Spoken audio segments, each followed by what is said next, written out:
Cheat Code.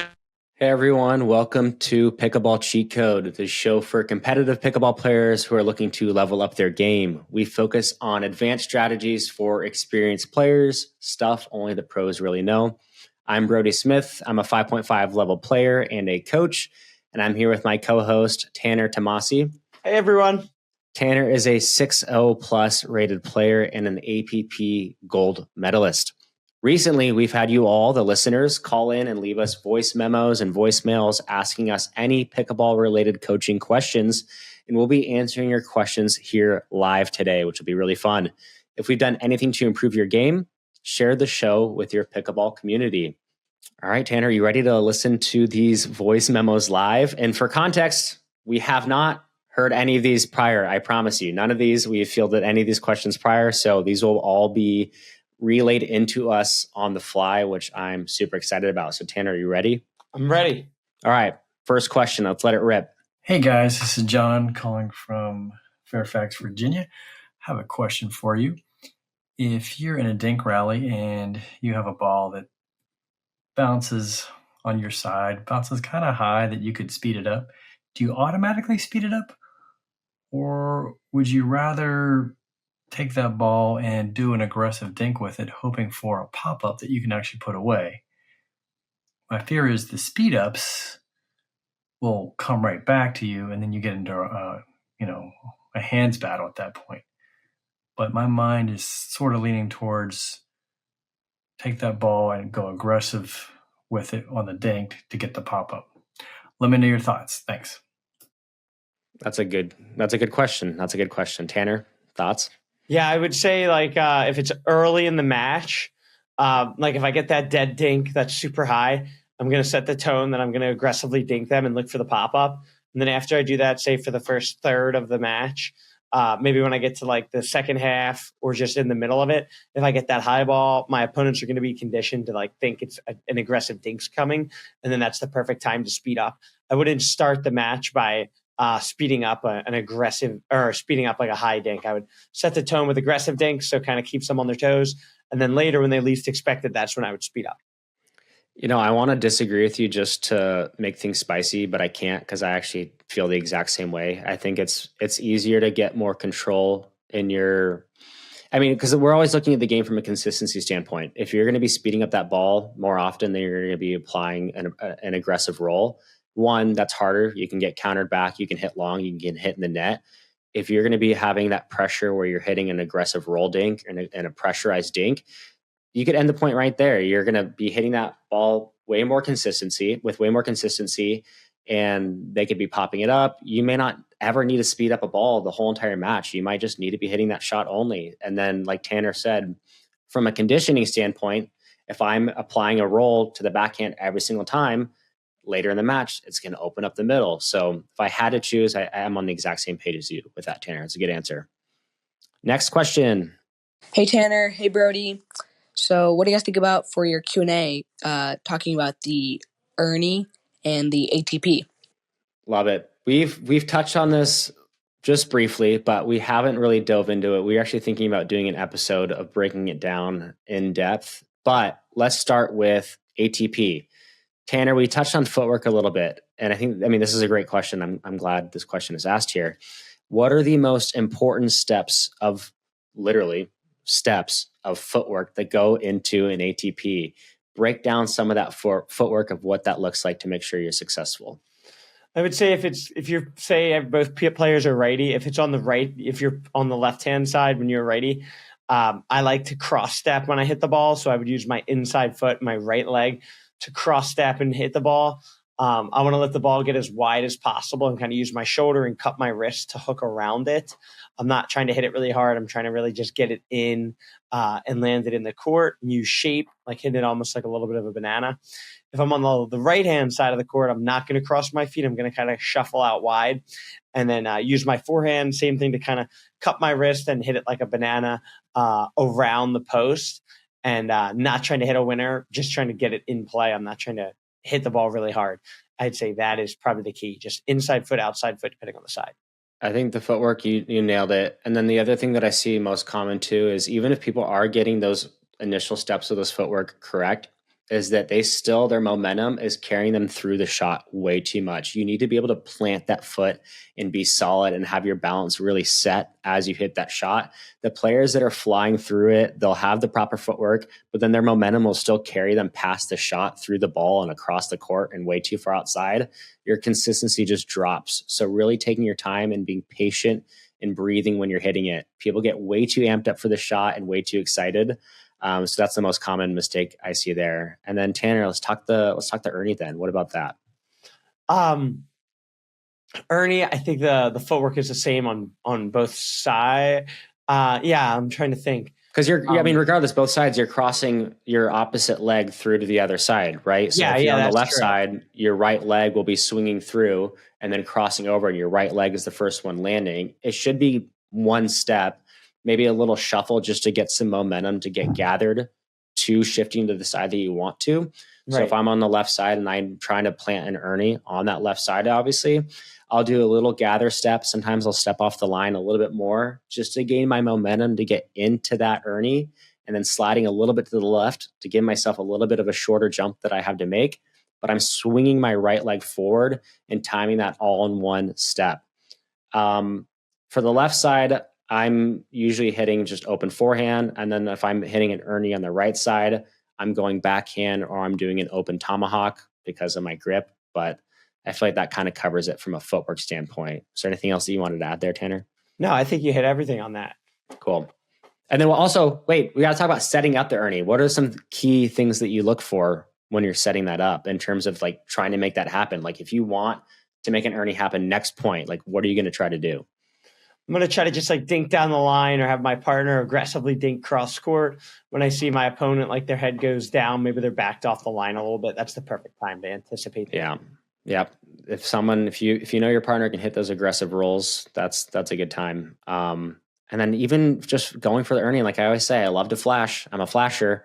Just flashing the Ernie can cause chaos in itself. You don't even need to hit it, but it instills some fear in your opponent. If you just flash it a couple times early in a match, they'll know that you could do it and that you might go for it. So it's going to make them make errors and not want to dink straight on or dink straight on way too high and screw things up. So that's how I'll end that there. All right. Next question. Tanner, Brody, what's going on, my guys? This is Mike from San Antonio, Texas. I was just dropping in. I was just asking if there's anything I can do to be a more well-rounded pickleball player. Coming up on a year playing. I've played against different opponents. And I was just wondering if there's any sweet spot to be on the court when I'm playing both ends. And if there's anything that you guys can give me as far as like any kind of feedback or anything that I can do as far as like strategies or anything like that I can implement into my games, that'd be much appreciated. Appreciate what you guys are doing. And again, thank you. Mike, good question. Loaded question. There's so much to tackle without knowing, your game and your style of play and things like that. But coming up, knowing that you've been playing for a year and that you're looking to obviously improve your game and develop and be able to play both sides, I think it's most important. I mean, this is going to be my answer for a lot of these is spending time drilling. It's like, how often are you drilling, Mike? Are you drilling once a day? Are you drilling once every 2 months? That's just me. Tanner, I feel like you're going to say drilling too, right? Yeah, Mike, with judging from what you said, I think the best thing you should be doing is probably doing drills. There's a lot of videos out there on the internet, but from what it sounds like you're struggling with is just getting reps and reps. So I would say if you're ever going to hit a ball and it's coming to you and you're uncomfortable saying like, oh shoot, I don't want to hit that shot. That's probably what you need to drill. There's a bunch of videos on YouTube. I would spend some time figuring out what you need. And then that's the best way to probably improve with the situation you're in. Yeah, let's go watch Tanner's videos on YouTube. Honestly, and I'm not saying that just to gas you up, Tanner, your videos are insanely helpful. Outside of this podcast, of course, Tanner's videos are a great place to start in terms of getting some of the fundamentals down and then growing your game to 5.0 plus pro level play as well. It's huge. All right. Of course. Next question. What do you guys think about talking about the strategy behind when to body bag and if you should body bag at all? Tanner, I feel like you're the best to answer this based off recent events with some spicy moments in tournaments with body bags, and yeah, I feel like you see it more too. What are you thinking there? I think that a good time to body bag is like if your opponent is like crowding the line. Like if you're struggling to get your dinks to bounce, that's a good time to try to go for the body bag on your opponent. If you're not struggling to get your dinks to bounce and they're kind of more upright, letting your balls bounce in the kitchen, that's not a good time to go for the body bag. They can't really react when they're leaning in; it's coming in too fast. But yeah, I think the body bag is good just to open up your opponent's kind of off the kitchen line. You want to make sure you do it in like a safe way. Obviously, you're not aiming anywhere near their shoulders or above. You want to do it on a ball that like is bouncing high. You don't want to do a ball bouncing from like your shoelaces that you have to hit up. That's a recipe to hit somebody in the face. And then you're not, I don't, at least I don't swing at like 100% power. Just by the off chance that something does go wrong. I would never want to hurt somebody, even if it's a tournament. So I would say I swing at like maybe 65, 70% of my power.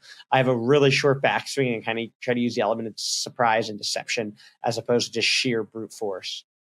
Yeah, people think you have to body bag by taking the paddle behind you. Like we've seen clips of that have gone viral because they're just super dramatic and they cause a lot of on-court drama. But keeping that shot really compact is huge. The main thing that I look for is paddle positioning. Sometimes people will be lazy and I'll see them be like forehand ready when they're straight in front of me, and they'll be kind of waiting right here with their forehand on the right side of their body. I can see that their whole chest is exposed. Like I'll just aim straight for their body from that regard. And maybe they're not ready for their backhand and they're not properly loaded. Or if I'm on the left side and I want to go cross court to the person's body and they're not loaded properly, maybe they're sitting with their backhand calmly, I'm going to go straight for that right shoulder and their chest right there and go for a body bag that way. So always looking for paddle positioning out of your peripheral as you're loading in those dinks. And then, like Tanner said, you can't go that hard and it has to be a high dink because you need to be hitting this as a laser beam. So you can't take this ball below the net. Right. Cool. Next one. Hey guys, this is Bob from Chicago. I'm wondering, when you have a partner who is uncomfortable or slow coming to net, how do you create scoring opportunities for yourself and your team? Thank you. Tanner, take this. I was just going to say, if your partner's slow coming to the net, when your opponent is hitting their third shot, drop or drive, I would just handle that first shot. Or is he saying? Oh, yeah. I think he's saying. Yeah, because if you're taking that first one, then your partner has the ability to work in. So making sure you're taking the thirds, right? Is that what you're saying? Yeah. The fourth, yeah. Oh, exactly. Yeah. So I think that is key. And then also being able to apply elements of chaos and pressure. So if your partner is taking that third and you want to creep in, is really flashing really hard towards, the right side of the court or the left side of the court, opposite end of what you're on, to make sure you're applying that pressure. Because that's going to really cause some elements of chaos and really kind of dictate where the pacing is going. So I think that's really important. And then, Tanner, would you say it's good to work in the same pace as your partner to make sure you're on a line? Or do you think it's nice to be staggered sometimes? I mean, probably I think that... Yeah, probably staggered if they're like significantly slower, like it sounds like, Yeah, that's what I was going to say too. Hopefully that answers your question, Bob. Great question. Hey, guys.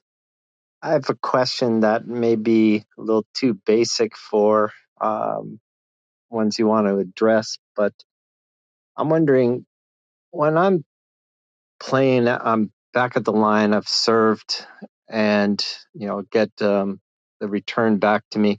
I want to be advancing to the kitchen line, but I find that if the ball's driven hard, it keeps me back there, and I know I should be dropping it, third shot drop over the net, but it's hard to take speed off the ball and make an actual, a nice drop shot. Instead, I tend to match speed with speed. What's a technique I can use to take speed off the ball so that if I try to do a drop shot, it's not just sailing long? Because that's usually what happens to me. A hard drive coming back to the baseline, I'm not able to take the speed off of it to just drop it short. Thank you. I would say with this specific scenario, what you want to do is do a drive drop combo, which means they hit a hard shot at you, you hit a hard drive back at them, which ultimately gives you an easier next ball to drop. If somebody hits a deep, hard return at you, you don't want to try to drop it because you don't have much control. But if you drive it, they counter it, the speed is off, then you can drop it. That's the right answer. And I was going to say the same thing is like, you have to, it's so hard to hit a good drop off that when you're getting heavy pace back. So just think of that drive as that setup ball and have the mentality that no matter what, you're going to be dropping that next one. That drive is going to be like a 70% drive. You're not doing it to win the point. You're doing it just for an easier fifth. That's it. Nothing else. And then you got to really switch your mentality there. It's easier said than done, but that next one, it's going to be a little bit dead sometimes after you drive it. It's not necessarily going to fly back all the way to you, kind of like that first one. So making sure that you're switching your mindset to calm, slow, and really getting underneath that ball and hitting those high margins, I think is super important. Okay, so outside of those voicemails, thank you guys so much for calling in and leaving those voice memos, by the way. That was awesome. We'll do another episode on that in the future. But we also had some great comments on Spotify and YouTube. So one of the comments that we got here was from, let's see, Jet Jaguar. Jet asked, here's a question, how to learn how to dial it down a notch from 100% power on every shot to 70%. Pickleball court is so dang small, and in the moment, remembering to throttle it back is so tough. Any suggestions would be appreciated. I would say that you're probably just, if you're struggling with this, your whole game is probably like a little bit rushed. I would assume maybe a tad, where it's like if you could just be calmer in between points, that would probably allow you to be a little bit more in control. You're probably just like just really rushed and maybe nervous. But if in between points you take a few deep breaths and reset, I think you'll be good to go with just only swinging at 70% power. Yeah, I think the deep breaths, focusing on just slowing down, relaxing, not tensing the muscles up so much is huge. And then for any of those shots that you're hitting, really focus on being compact. Think of yourself as like a boxer. Everything's out in front of you. Your drops, your drives are going to be little punches and little jabs. We're not throwing any heavy haymakers. Everything's going to be really, really calm out front and compact and dialed in. So hopefully that answers your question there, Jet. Another question from Joe Hatch, 9428. How do I find a good coach? It seems that at the clubs, everybody thinks they're a coach and they're charging an arm and a leg. Yeah, that's true. I'll see some 3-0 players claim that there's some coaching guru, and it drives me nuts. I feel like a lot of people just claim that they're coaches nowadays. So in terms of finding one, I feel like that's going to come down to networking more than anything, because you can go to a club and they'll claim that they have the top pro there, and who knows, maybe they're not good at what they're doing. The coaching aspect of pickleball is a completely different skill than being a great player. You might find a 6-0 player that doesn't know how to coach, and you might find a 4-0 player that's an amazing coach. So I'd say networking within your community as much as possible. So chatting with people on social media, talking to everybody in your pickleball circle. Maybe there's a Facebook group, and finding people that way. That's my number one suggestion. Tanner, is that what you would say too? I think just talking to people is the best way to do it. Yeah, I think that's good. You kind of have to just talk to people and kind of see where it takes you. Yeah, it's got to be word of mouth for a lot of that, because it's tough. What people just market online and what they list isn't always going to be what you're looking for out there. Okay, or you can come to do some lessons with me in SoCal if I'm in SoCal in the near future. I'm happy to do some coaching. Okay, cool. This is a question from Kane Nolan. Can Nolan 7642. When stacking on the receive, is it best to switch or come on from the side to mix it up? I would say it depends on what you're going for. If you like playing the one specific side, I don't really have the full picture with the question, but if you have, I'm not too sure. What would you say, Brody? I don't know. The question confused me, but I feel like you're answering it well. It's like I don't know. So if you're stacking on the receive, is it best to switch or come on from the side or mix it up? My brain's in a pretzel. I know what he's saying. I know what they're saying. Take it, please help me. I think they're saying when you're switching, is it best to stand on the court or off the court? Come on from the side. Yeah. Thank you. Yes. Okay. Great question. I don't have an answer for that, actually. I see both, and I feel like they both work. What are your thoughts on that? Yeah, I like to stand on the court. I don't like to stand Okay. off the court because then I feel like it puts unnecessary pressure on my partner to hit a really good return. And they often will miss it or hit it short accidentally. So I'd say standing on the court and switching is best. Thank you for deciphering that, Tanner. And I agree with that. That's a good answer. Thank you. Sorry about that, Nolan, for my lack of understanding of your question. All right. Last question was from Brave the Rock on Spotify, asked us, hey guys, just wondering, do you listen to music while drilling or warming up? Do you have a mental trick to get your mind in the game? I personally don't. If I drill with some people, they'll put it on. But I personally, I don't really care either way. If I'm indoors, normally like in a facility, obviously you can't play music there. But outdoors, if somebody brings it, it's fine. I'm not going to be the one to bring it. But yeah, I think getting in the right mental state, like I just have the mental state of trying to improve.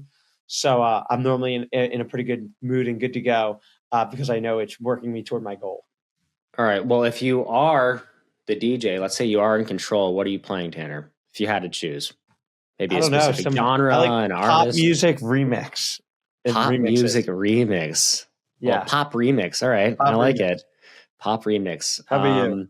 I personally love hip hop rap the most. That's just gets me in the groove, gets me in the flow state.